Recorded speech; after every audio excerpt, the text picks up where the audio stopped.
Say pa lang sa buntag mga idol no.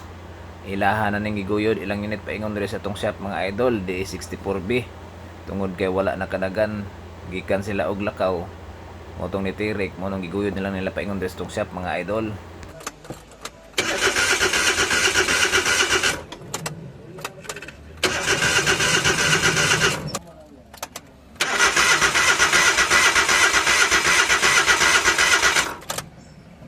Atong nakita diha mga idol no, nga wala gyud mogawas nga kuryente sa iyang spark plug mga idol. Ato ko nang gibasahan diha sa atong detektor mga idol, kita na to nga nagsiga-siga pud siya. Wala koy problema ang iyang linya mga idol. Gitisingan po nako diha og bag-o nga spark plug og isa ka coil mga idol. Motong maor gyapon, wala di gyapon siya moandar, motong proceed ko diri sa may camshaft. Kita na to nga hugaw pud siya, ato na siyang limpyuhan mga idol. Ako nang gibasahan diri, okay po iyang mga wiring diri. Diri, ilisan po na ako testing og coil. Kung problema gyapon, spark plug, bag-o ni, ora gyapon. Ato nang nalimpyuhan diha ang camshaft mga idol, nag-ilis na tag bag-o nga spark plug og nag-ilis tag coil diha mga idol, wala gyapon problema. Atong nakita diha mga idol nga nipatong na ang belt sa iyang crankshaft pulley mga idol.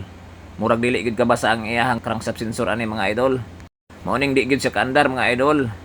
Di na ta maglangan mga idol kay nagataas na tong video. Wa na poy mo tanaw ani. Ato na nang gitanggal diha ang crankshaft sensor mga idol. Kita na to nga hugaw pud jud kaayo. Ato din ang limpyuhan gamit og contact cleaner mga idol, siyempre. Og dinhi sa iyang crankshaft pulley mga idol, kita na to diha nga wiggle-wiggle gid siya. May gani kay wala natamaan ang iyang crankshaft. Mag-overhaul gid ta ani paingon kung nagproblema do ni iyang crankshaft. To lang nang gihugtan diha mga idol. Unya giilisan na to na siya og belt og ilimpyuhan na to ang iyang crankshaft sensor mga idol.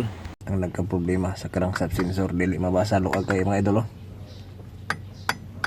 Hala kay luag man na siya mga idol, ato na siyang hugtan og katong ilisan og belt diha mga idol. Nya dito maglangan kay nagtaas na tong video. Wa na poy mo tanaw ani, paandar na ta. Sige daw. Play pa start. Okay.